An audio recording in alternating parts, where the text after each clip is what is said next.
Hi hello மக்களே எல்லாருக்கும் வணக்கங்க. ஸோ பிக் பாஸ் லைவ் அப்படிங்க லைவில் வந்து மார்னிங் ஒரு ப்ரமோ ஒன்று போட்டிருந்தாங்களா. ஸோ நம்ம திவாகர் மற்றும் ரம்யா சண்டை போடுற அந்த ப்ரமோ வந்து இப்போ தாங்க ரிவீல் பண்ணியிருக்காங்க.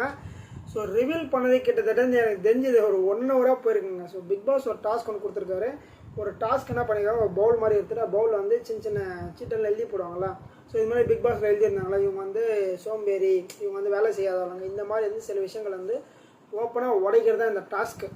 ஓகேங்களா. ஸோ அதுதான் வந்து பிக் பாஸ் என்ன பண்ணியிருக்காருன்னா, இந்த மாதிரி பிக் பாஸ் வந்து அப்பப்போ வந்து கொளுத்தி போட்டு அவங்களுக்குள்ளே இருக்கிற ஃப்ரெண்ட்ஷிப் வந்து உடைக்கணும். ஸோ நீங்கள் வந்து வீட்டுக்குள்ள வந்து ஃப்ரெண்ட்ஷிப் பண்ண சும்மா உட்காந்து போகிறது தான் வந்து பிக் பாஸ் கிடையாதுன்ற மாதிரி வந்து இந்த டாஸ்க்லாம் கொடுப்பாரு. அந்த மாதிரி டாஸ்க் ஒன்று கொடுத்துருக்காரு.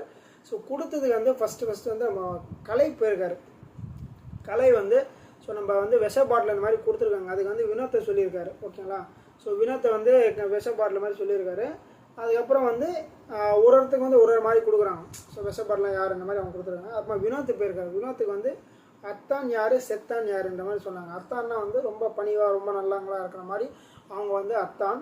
செத்தான்னா வந்து ரொம்ப வேறு மாதிரி. இப்போ செத்தான்னா வந்து இவன் வேஸ்ட்டு கோளாறு இந்த மாதிரி சொல்லுவாங்கள்ல, சரியாக விளையாடல இந்த மாதிரி சொல்லுவாங்க. அது வந்து இவர் வந்து ரொம்ப சேவாக வந்து நம்ம கனியார்களும் அத்தான் சொல்லியிருக்காங்க. அவங்க வந்து ரொம்ப நீட்டாக பேசுவாங்க. எந்த சண்டை வந்தாலும் கரெக்டாக பார்த்து பேசுவாங்க. எதுவுமே ரொம்ப ரூடாக இருக்க மாட்டாங்க. அந்த மாதிரி அவங்களுக்கு வந்து அத்தான் கொடுத்துருக்காரு. கலைக்கு வந்து செத்தான அந்த மாதிரி கொடுத்துருக்காரு. கலை எதுவுமே செய்யறதுக்குள்ள சும்மா இருக்காரு இந்த மாதிரி சில ரீசன் சொல்லி அவர் வந்து கொடுத்துருக்காரு. அதுக்கப்புறமா வந்து 3வது வந்து கமருதீன் போயிருக்காரு. கமருதீன் வந்து மண்டையில் மூளை இல்லாத நபர் யாருன்னு சொன்னாங்க. அவருக்கு வந்து அந்த இதே சொல்ல தெரில. ப்ளஸ் அவர் படித்த விதமும் வேறு மாதிரி இருக்குது. இவங்கெல்லாம் என்ன நினைக்கிறேன், ரொம்ப சாஃப்டாக தான் பிக் பாஸ் கொடுத்துருக்காரு, அதுதான் வந்து கான்செப்ட்ன்ற மாதிரி நினச்சிருந்தாங்க. பட் அது கான்செப்ட் கிடையாது. பிக் பாஸோட கான்செப்டே வேறு. அதை டீசெண்டாக சொல்லிட்டாங்க. மண்டியில் மூளை இல்லாத நபர் யாருன்ற மாதிரி ஃபஸ்ட்டு எடுத்தவொடனே அவர் வந்து கமருதீன் வந்து திவாகர் தான் சொல்லிட்டாரு. ஏன்னா வந்து ஸ்டார்டிங்லேருந்து நம்ம திவாகருக்கும் அவர் தான் வந்து சுத்தமாக செட் ஆகலை. அதனால் வந்து திவாகர் வந்து மண்டையில் மூளையே இல்லை, திடீர்னு கோவப்படுற, திடீர்னு சண்டை போடுறான்னு சொல்கிறார். பிரதர் உங்களுக்கு கூட தான் இல்லை, நீங்களும் அது ஏதோ பண்ணியிருந்தீங்க, இப்போ 2 நாள் நல்லவனாக இருந்தால் கட் ஆகிடுமா அப்படின்னு தான் எனக்கு தோணுச்சு. அதுக்கப்புறம் பாரு சொல்கிறாரு. ஸோ பாரு வந்து இவங்களுக்கும் பாருக்கும் சில சண்டைகள் மார்னிங் ஆயிடுச்சு. அதனால் வந்து இவர் என்ன சொல்கிறார், பாரு மேலே சொல்லிட்டாரு. ஸோ பாருக்கும் டிசர்வ் தான் இது. சில டைம் வந்து கொலராக பண்ணுவாங்க. பட் அது அவங்களுக்கு பிடிச்ச மாதிரி இருக்கும். பட் பார்க்குறவங்களுக்கு வந்து அந்தளவுக்கு வந்து பிடிக்காத மாதிரி தான் இருக்கும். நெக்ஸ்ட் திவாகர் போயிருக்காரு. திவாகருக்கு என்ன வந்திருக்குன்னா, முன்னாடி சிரிச்சுக்கிட்டு பின்னாடி குத்துறதுன்ற மாதிரி வந்து கொடுத்துருக்காங்க. ஸோ நம்ம திவாகர்னாலே உங்களுக்கே தெரிஞ்சிடும். ஸோ யாரை சொல்லியிருப்பாருன்னு ஆல்ரெடி நீங்கள் கெஸ் பண்ணியிருப்பீங்க. பட் அதே மாதிரி தான் கெஸ் பண்ணிக்க வினோத்தை தான் சொல்லியிருக்காரு. ஏன்னா வந்து அவர் என்கிட்ட நல்லா ஜாலியாக பேசுகிறாரு. உள்ளே போய்ட்டு இதில் வந்து நாமினேஷன் என் பேரை சொல்லுவார், எனக்கு கிளியராக தெரியும் அப்படின்ற மாதிரி சொல்லியிருக்காரு. கரெக்டாக ஒரு வேளை வந்து வினோத்துக்கு இவருக்கும் ஆக மாட்டேங்குது, அவருக்கும் இவருக்கும் ஆக மாட்டேங்குது. இந்த ஒரு கான்வர்சேஷன் தான் போயிட்டுருக்கு. அதனால் வந்து வேலையில் தான் இருக்குது. ஸோ அவர் அதெல்லாம் பண்ணுறாரு. ப்ளஸ் நிறைய இடத்துல கொளுத்தி போகிறாரு. இந்த ஒரு விஷயத்த மட்டும் வினோத்தை மாற்றிக்கிட்டாருன்னா அவரோட கேமே வந்து எங்கேயோ போய்டுன்றது தான் நான் நினைக்கிறேங்க. ஸோ அதுக்கப்புறம் வந்து கமருதீன் சொல்லியிருக்காரு. ஸோ கமருதீனுக்கும் திவாகருக்கும் ஆகாது. ஸோ கமருதீன் கூட என்கிட்ட வந்து ரொம்ப ஜாலியாக பேசுகிறாரு, எல்லாம் நடிக்கிறீங்க அது இது பண்ணுறாரு, ஆனால் வந்து என்னை பற்றி பயமாக பின்னாடி குத்திட்டு இருக்காரு மாதிரி அவர் வந்து கமருதீனை வந்து சொல்லிக்கிட்டாரு. பிரவீனையும் சேர்த்துக்கினார். ஸோ போன போகல ஆடி அவனை சேர்த்துக்கலாமேன்ற மாதிரி பிரவீனையும் சேர்த்துக்கினார். பிரவீன் கூட வந்து என்கிட்ட ஜாலியாக பேசுகிறார், நான் பின்னாடி நிறைய பேசுகிறேன் மாதிரி சொல்லியிருந்தாரு. ஸோ இதெல்லாம் வந்து அவங்களோட ஒப்பீனியன், யாரை வேணால் சொல்லிக்கலான்ற மாதிரி சொல்லியிருந்தாங்க. அதுக்கப்புறம் பார்த்தீங்கன்னா வந்து 4வது கனி போயிருக்காங்க. கனிக்கு என்ன கொடுத்துருக்காங்கன்னா, வேலை செய்யாமல் சும்மா இருக்கிற மாதிரி பாவலாக காட்டுறது யாருன்னு கேட்டிருக்காங்க. சும்மா அது தள்ளு சொல்லுவாங்க, அந்த மாதிரி வந்து சொல்லியிருக்காங்க. அதுக்கு வந்து நம்ம கனி வந்து பார்வதி சொல்லியிருக்காங்க. ஸோ பார்வதிக்கும் சில ரூல்ஸ் எல்லாம் சொல்லியிருக்காங்க. பார்வதி வந்து இந்த வேலை சொன்னால் இந்த வேலை கஷ்டமாக இருக்க சொல்லி இந்த வேலை செய்வாங்க, இந்த வேலை சொன்னால் இந்த வேலை கஷ்டம் இந்த வேலை செய்வாங்க அந்த மாதிரி சொல்லியிருந்தாங்க. அதுக்கு பார்வதி நான் வெசல்லாம் வாஷ் பண்ணிடுவேன்னுன்றேன். அதனால் சொன்னாங்கம்மா நீ வேலைலாம் செய்கிற இல்லைன்னு சொல்ல, ஆனால் வந்து வெசல் வாஷிங் வேலை உண்டு கிடையாது, வேறு வேலை சொன்னால் அதான் நீ செய்கிறன்ற மாதிரி சொன்னாங்க. அப்புறமா திவாகரையும் சொன்னாங்க, திவாகர் வேலை செஞ்சு யாருமே பார்த்துரு வீட்டுக்குள்ளே. ஓகேங்களா. அவர் அது திவாகர் வந்து இதுமாதிரி வேலை செய்யலை, அவர் வந்து சும்மா பாவில் தான் காட்டின பெற மாதிரி திவாகரை சொன்னாங்க. ஆனால் திவாகரை சொன்னால் ஒரு வாரம் ஃபுல்லாக பாத்ரூம் கழுவுன்னு அங்கே க்ளீன் பண்ண இங்கே க்ளீன் பண்ணால் சொன்னிருந்தார். ஸோ அது அவரோட ஒப்பீனியன். மக்களே இது வந்து லிஸ்ட்டு பெருசாக போய்ட்டுருக்கு. எனக்கு தெரிஞ்ச செகண்ட் வீடியோ கூட போடன்னு நீங்கள் பாருங்கள். இந்த அளவுக்கு வந்து பயங்கரமாக போயிட்டுருக்கு. ஸோ வீடியோ எவ்வளோ தூரம் போகும் சொல்ல முடியாது. அதுக்கப்புறம் வந்து விக்ரம் போயிருக்காரு. ஸோ விக்ரம் போனதுக்கு வந்து பேமெண்ட்டு கொடுக்குறதே வேஸ்ட். இவங்களெல்லாம் பஸ்ஸு காசு கொடுத்து போனால் போதும்னு வாங்கல. ஸோ அந்த மாதிரி வந்து இப்போ ஏன்னா ஒரு வேலைக்கு வராங்க, இங்கெல்லாம் வேலையே செய்ய மாட்டேன், தண்டா கர்மாந்திரண்டா இதில் பஸ்ஸு காசு மட்டும் வச்சு வீட்டுக்கு போகலான்னு சொல்லுவாங்கள்ல.